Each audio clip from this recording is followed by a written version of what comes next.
अज़ीज़ तलबा तलबात, जैसा कि हम तालीम और तरबियत पर बात कर रहे हैं, तो उसमें तालीम और तरबियत में एक बुनियादी जो तसव्वुर है वो नेकी का है। हम जानते हैं कि नेकी एक ऐसा तसव्वुर है जिसको ज़हन में रखते हुए हम बहुत से ऐसे अमाल करते हैं जो अच्छाई की तरफ ले जाते हैं। दूसरे लफ्ज़ों में हम ये कह सकते हैं कि नेकी जो है वो एक ऐसा अमल, एक ऐसी सोच है जिसमें सिर्फ अच्छाई और अच्छाई की तरफ जाना होता है, और नेकी का मकसद सिर्फ और सिर्फ अच्छाई हासिल करना है। नेकी का अमल तालीम और तरबियत का बुनियादी अमल है। हमें चाहिए कि तालीम के साथ साथ न सिर्फ हम नेकी के मानी बताएं, बल्कि हम बच्चों को तरगीब दें कि वो नेकी की तरफ माइल हो और नेकी करने को अपने लिए एक अच्छा और नफ़ा बख्श और अच्छा अमल समझें।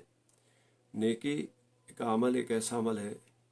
जो इंसान की सोच से ही शुरू हो जाता है, और ये वो वाहिद अमल है जिसमें फ़ायदा ही फ़ायदा है, इसमें नुकसान का कोई तसव्वुर नहीं है और न ये नुकसान की तरफ लेके जाती है। नेकी हर वो अमल है जिसमें किसी की अच्छाई, किसी के साथ कोई भलाई, किसी की किसी फ़ायदे का जिक्र हो और किसी को अच्छाई की तरफ ले जाना हो, तो उस अमल को, ऐसे तमाम अमाल को नेकी के ज़ुमरे में गिना जाता है। नेकी इंसान को अच्छाई की तरफ ले जाती है और इससे दूसरों की तरफ भलाई और फ़ायदा होता है। तो कोई भी ऐसा अमल जिसको यानी सिंपल सी जो इसकी तारीफ़ है वो ये है कि ऐसा कोई भी अमल जो हम इसलिए करें कि उसमें दूसरों को फ़ायदा ही फ़ायदा हो और इसमें किसी के नुकसान का कोई ख़दशा ना हो, तो उसे हम नेकी कहते हैं।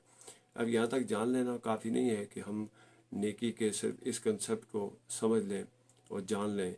कि नेकी ये होती है, बल्कि हमें अमली तौर पर अपने तमाम अमाल के ज़रिए, अपने कौल अक़वाल के ज़रिए, अपने कौल के ज़रिए, अपने अमाल के ज़रिए, अपने अफ़ाल के ज़रिए और अपने तमाम अमलों के ज़रिए हमें चाहिए कि हम ऐसे काम करें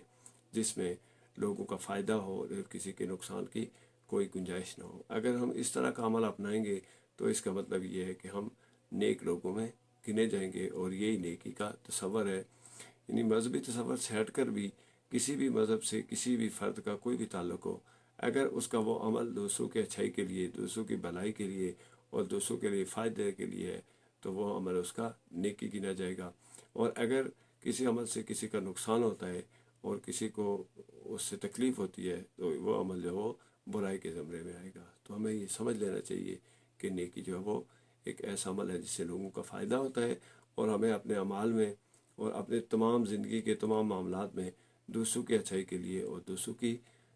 फ़ायदे के लिए कोशिश करनी चाहिए। अगर हम ऐसा करेंगे तो हमारा अमल नेकी में गिना जाएगा और हमें नेक गिना जाएगा।